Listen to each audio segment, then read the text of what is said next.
우리는 세상에 살아가면서 여러 가지 싸움을 하면서 살아갑니다. 오늘 귀한 찬양처럼 우리의 영적인 싸움에서도 승리하고 질병과의 싸움에서도 승리하고 세상 가운데 있는 여러 가지 걱정과 근심 가운데서 예수 그리스도 이름으로 우리가 방금 들은 이 찬양처럼 승리하며 나아가게 되시기를 주님의 이름으로 축원합니다. 오늘은 종교개혁 주일입니다. 우리 교회의 전통은 개혁교회의 전통 위에 서 있습니다. 지금으로부터 505년 전에 종교개혁이 일어났습니다. 종교개혁의 시작은 이러합니다. 1517년 10월 31일 옛 동독이었던 비텐베르크라는 작은 마을이 있었습니다. 여기에 34세 젊은 신부 마틴 루트가 교회의 입구 문에다가 95가지의 조항들을 열거한 글을 붙여놓게 됩니다. 그 내용은 이렇습니다.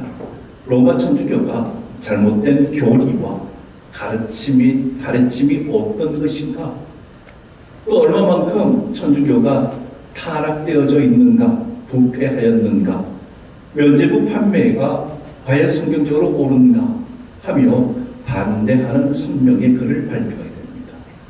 이것이 도화선이 됩니다. 유럽과 세계로 퍼져나가게 되면서 종교개혁이라는 큰 역사의 물꼬를 이루게 됩니다. 당시 교황은 성 베드로 성당을 짓기 위해서 각 교회에 지시를 내립니다. 재정을 모아서 중앙으로 올려라. 헌금을 요구한 것이지요. 이때 태제라는 사람이 헌금을 마련하기 위해서 교황에게 잘 보이고 자기가 출세하기 위해서 면죄부 판매를 실시하고 이것이 너나 없이 모두가 면죄부 판매를 시작하게 되고 천주교는 이를 묵인하며 헌금받게 현황이 됩니다. 예수님을 믿고 구원받은 자가 천국에 가는 것 아닙니까? 예수 그리스도를 통해서만 우리의 죄가 용서받고 없어지는 것 아닙니까? 그런데 면죄부는 죄를 면해준다는 그 표조가리 하나를 돈을 주고 사는 겁니다. 그러면 구원받는다는 것이죠. 이미 돌아가신 사람은 어떡하느냐? 우리 조상 중에, 우리 아버지 중에, 우리 할머니 중에 이런 식으로 얘기가 나오게 되면서 그들이 어디에 있든지 면죄부를 삼으로 인해서 천국 간다. 구원받는다. 뿐만 아니라 내가 앞으로 살다가 될 때에 온전치 못 살아 천국에 갈 수 없으면 어떡할까? 언제나 구원이 이루어지지 못할까? 해서 자기의 앞날을 걱정하면서 미리 자기의 면죄부를 쌓도록 그런 식으로 사람들에게 잘못된 가르침을 가르치고 잘못된 길을 가게 만든 것이 바로 종교개혁이 일어날 수밖에 없었던 계기였습니다. 그러니 오늘 종교개혁주의는 굉장히 우리에게 의미 있는 날이지. 그래서 우리 신앙을 다시 한번 돌아보는 날입니다.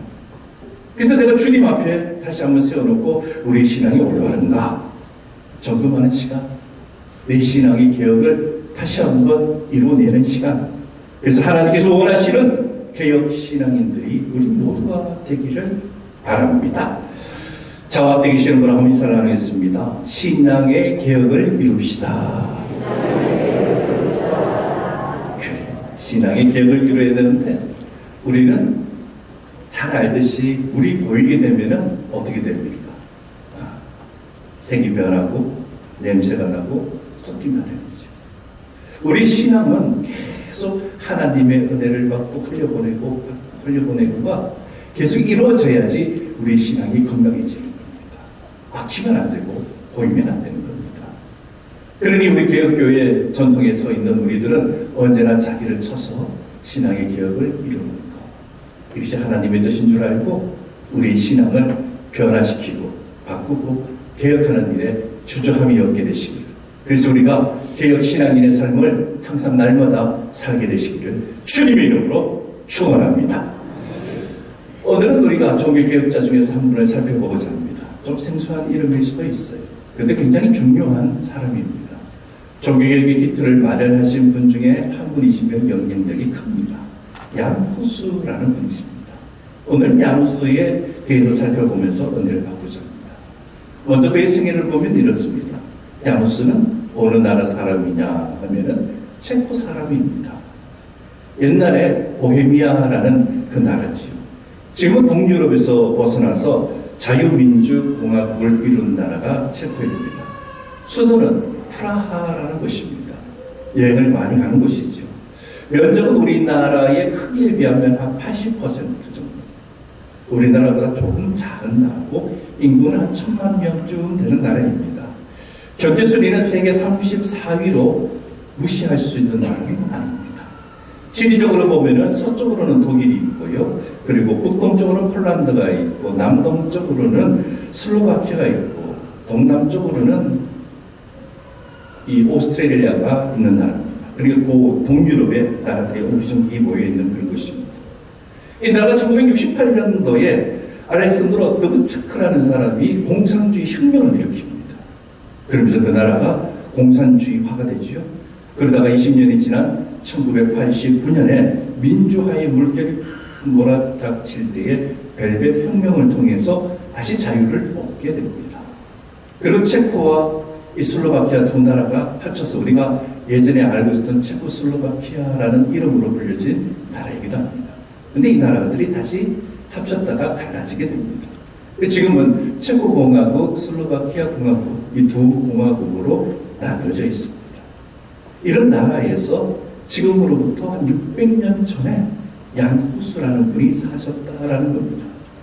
그가 살았던 생애의 시간적으로 보면은 1370년에서 1415년경입니다. 이때 우리나라는 어떤 시대였느냐 하면은 1370년대에는 고려 말기 공민왕 때였고요. 우리가 잘 알고 있는 이승계 장군이 그 당시에 활약을 했었고 1415년에 그가 죽었을 때 나이가 되었을 때쯤에 우리나라의 형국은 어땠느냐 하면은 태종이 즉위한 지 15년이 되던 그런 시기였습니다. 야노스라는 분은 1970년에서 1415년 짧은 시간을 사셨어요. 45세 운명을 달리하셨고 생을 마감하셨던 분입니다. 그러면 그는 어떤 가정에서 태어났느냐?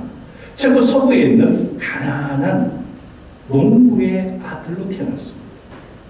그러니까 어렸을 때부터 일을 많이 해야 되겠지요. 그런데 너무 가난해서 먹고 사는 것이 막막했습니다. 그래서 그는 신부가 되기로 작정해요. 그래서 1400년에 30세가 되었을 때 그가 신부가 됩니다. 그리고 프라하의 카렐 대학교에 그가 있었는데 그 공부했던 분야는 철학과 신약 부분을 공부했습니다.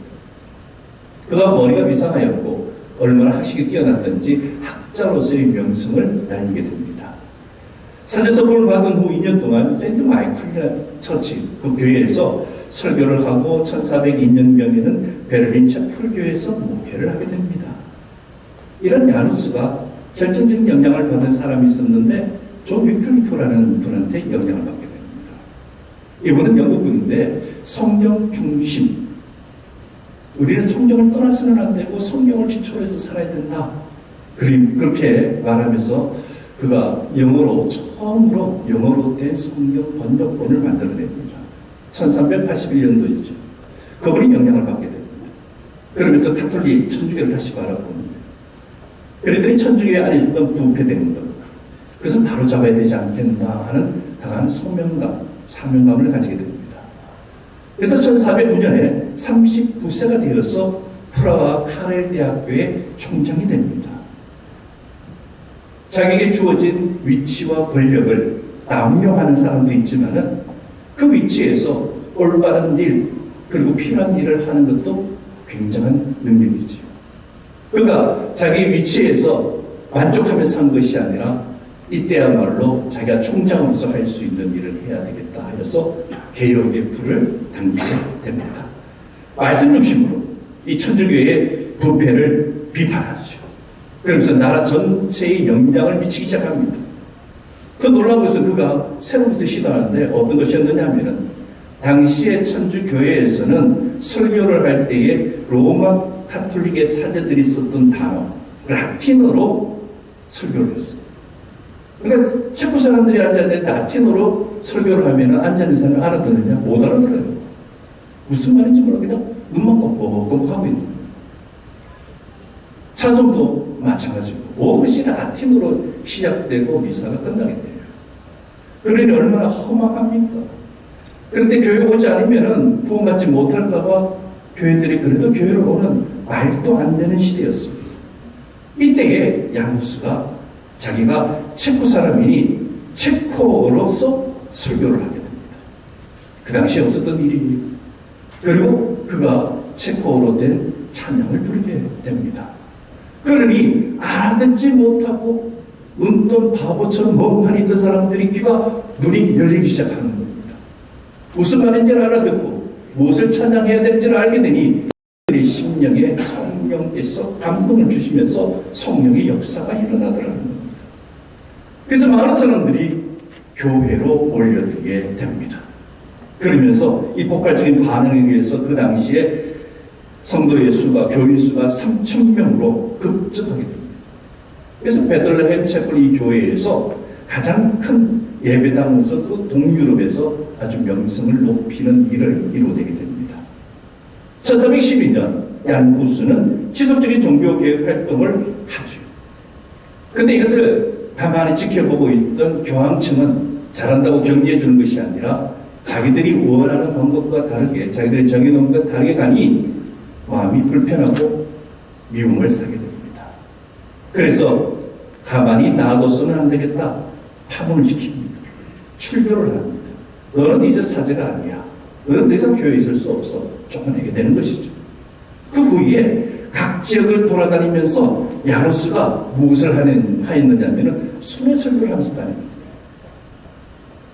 천주교회당에 갔더니 같이으로 설교하는데 이 야누스는 가는 곳마다 시골 마을이든 도시든 어딘 가는 곳마다 체코말로 설교를 합니다. 사람들에게 감동을 주고 감명을 주는 일들을 멈추지 않았다는 겁니다. 그렇게 계속해서 종교개혁의 불씨를 이가 만들어내죠. 그러다가 아주 중요한 사건이 생기게 됩니다. 1414년 44세가 되었을 때에 스위스 콘스탄츠에서 종교회의를 한다. 그러니 당신이 오라 초청을 받게 됩니다.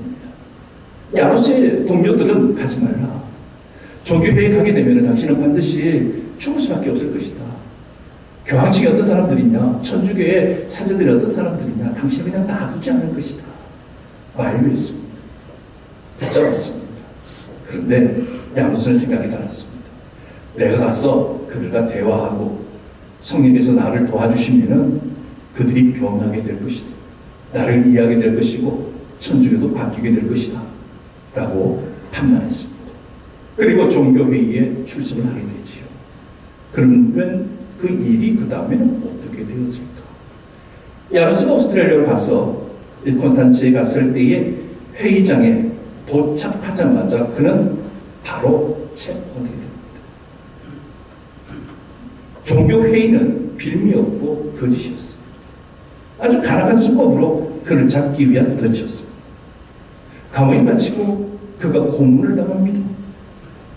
그래서 그가 가지고 있었던 사상, 신앙, 그 모든 것을 포기하라는 것이죠. 그러면 살면은 주겠다는 겁니다. 그는 끝까지 그는 개혁신앙 사상을 붙잡습니다.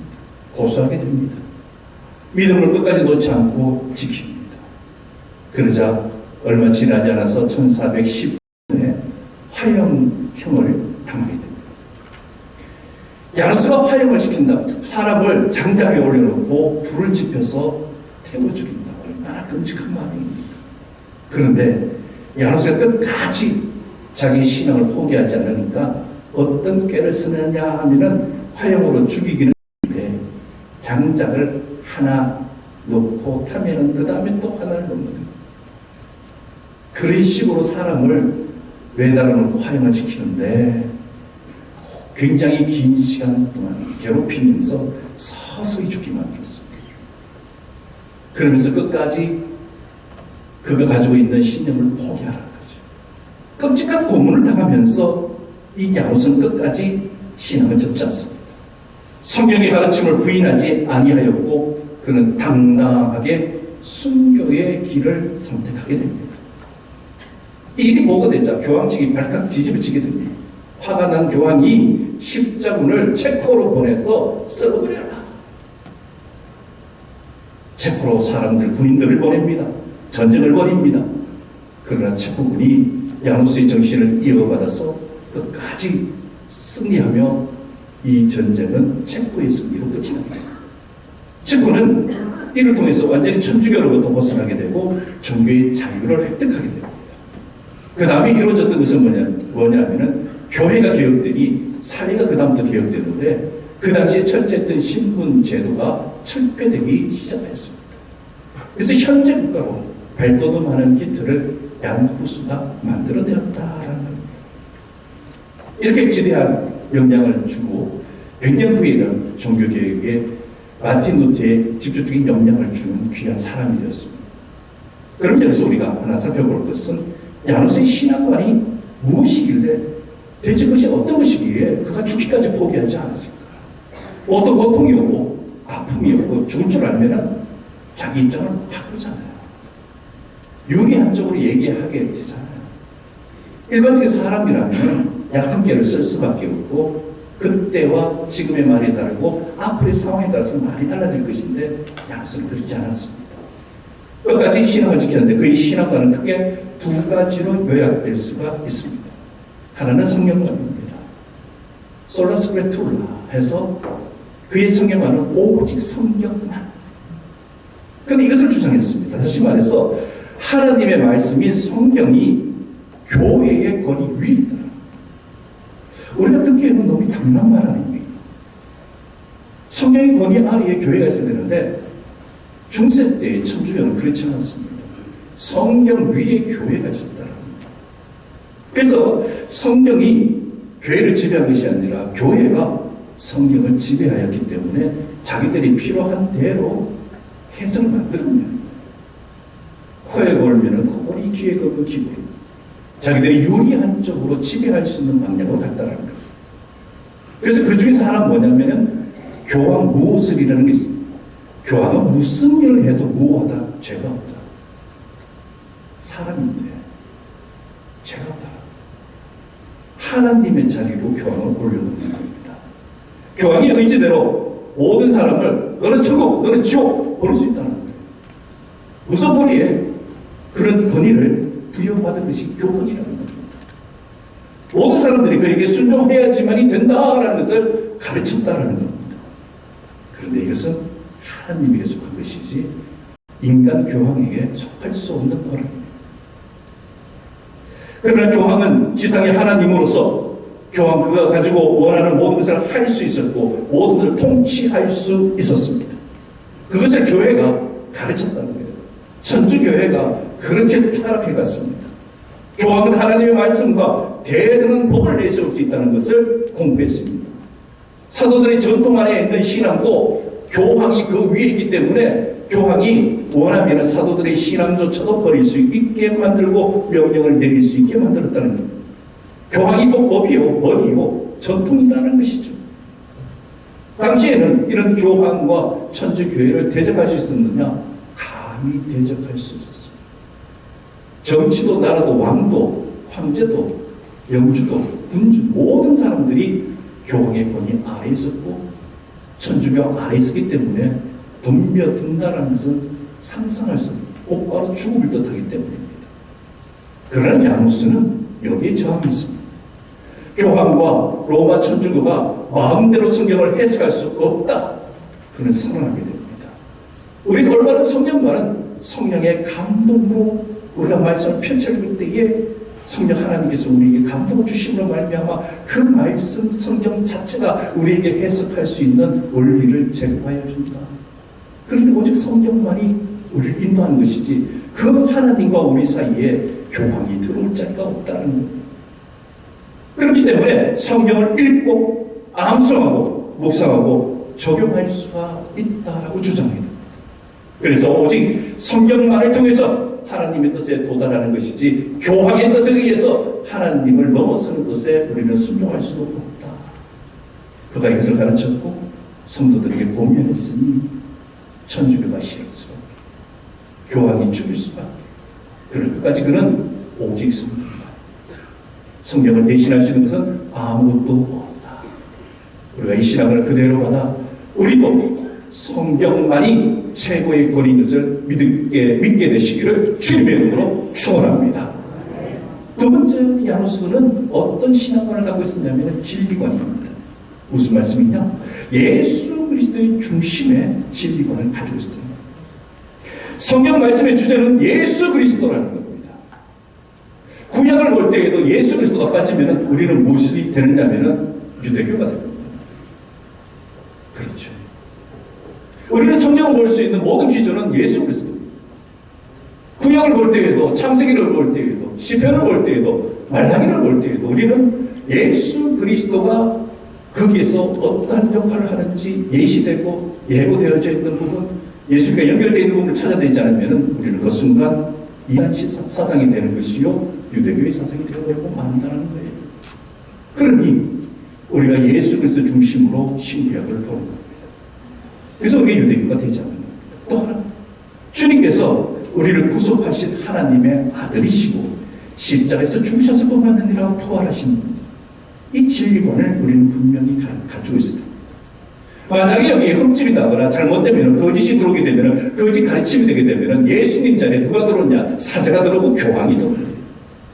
그렇게 되면 누구라도 성경 말씀을 잘못 전하게 됩니다. 예수 그리스도가 중심이 되지 않으면 그 모든 것은 가짜가 됩니다. 예수 그리스도가 없어져 버리면 하나님을 이용하는 것이고 교회를 이용하는 것이고 온전치 못한 자리에 서게 되는 겁니다. 그러니 우리가 배격하고 반대할 수밖에 없습니다. 오직 예수 그리스도. 그러니 진리의 기준은 누구냐? 예수입니다. 교회의 머리는 누구냐? 목사가 아니고 장로가 아니고 어떤 목사가 큰 사람이 아니라 누구냐면 예수 그리스도가 교회의 머리 되는 줄로 믿습니다. 이것이 흔들리게 됩니다. 우리는 무너지게 됩니다. 그 옛날에 500년 전에 있었던 천주교와 다를 바 없어진다는 겁니다. 교회를 사유화해서도 안 되고 교회를 내 것이라 주장해서도 안 되고 교회에 큰 영향을 미쳐 하나님의 뜻 위에 자기 것을 올려놓으려고 해도 안 된다는 겁니다. 그러니 예수 그리스도, 오직 예수 그리스도. 그분이 빠지면은 우리는 아무것도 아니에요. 당시로서는 후수의 이 파격적인 신앙관이 로마 천주교는 교회의 머리의 지배 구조로 생각했던 성시자들, 교황이나 추기경이나 주교, 교회의 머리라고 생각했는데 그것을 뒤집어 놨어요. 그들이 가지고 있는 절대권이 아니야, 예수님이시다, 그렇게 고백하고 선포한 것이죠. 중세의 교회는, 천주교는 이 진리를 왜곡했습니다. 그래서 야누스는 여기에 반대하고 교회가, 그리스도가 교회의 머리가 되었다는 것을 주장하고 그것을 알리고 가르쳤습니다. 그래서 성직매매, 돈을 주고 팔고 살 수 있는 성직매매. 한번 성직자가 되면 어디에 가든 무엇을 하든 그가 교회를 보호를 받는 말도 안 되는 죄들. 그리고 교황의 절대적인 권위에 대한 반대. 또 한 가지, 성직자들에게 가서 자기의 죄를 고백하는 고해 성사라는 것이 있습니다. 이것은 굉장히 잘못된 겁니다. 성직자가, 성도가 자기한테 와서 하는 죄를 듣고 내가 너의 죄를 사하노라 그러면 그 죄가 없어진다는 건데 자기가 하나님이 되는 순간이에요. 그러니 고해 성사가 온전치 못하다 주장하는 겁니다. 교인들에게 약점을 잡고 절대적인 권위로 행사하는 성직자는 교회에서 퇴출되어야 된다는 것이죠. 그래서 그가 주장하였던 것이 그 당시에 종교개혁이 일어나기 100년 전이니 얼마나 이 신앙관이, 진리관이, 성경관이 충격적이었겠습니까? 지금은 당연한 것이죠. 마치 자신의 하나님처럼 권한을 누리는 이 가톨릭 천주교의 구조들을 한순간에 흔들고 그 순간부터 성도들 하나님에게 자유함을 얻을 수 있는 길을 찾아내게 맹일이 맹일 인도하는 것처럼 되어버립니다. 성자 앞에서 억압받는 삶을 더 이상 살 수 없게 하기 위해서 종교의 자유를 선언하는 것이 종교개혁입니다.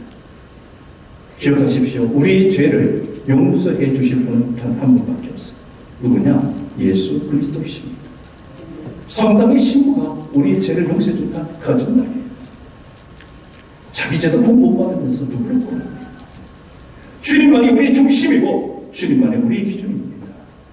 어느 인간도 주님을 대신할 수 없다는 것을 꼭 기억하게 되시기를 바랍니다.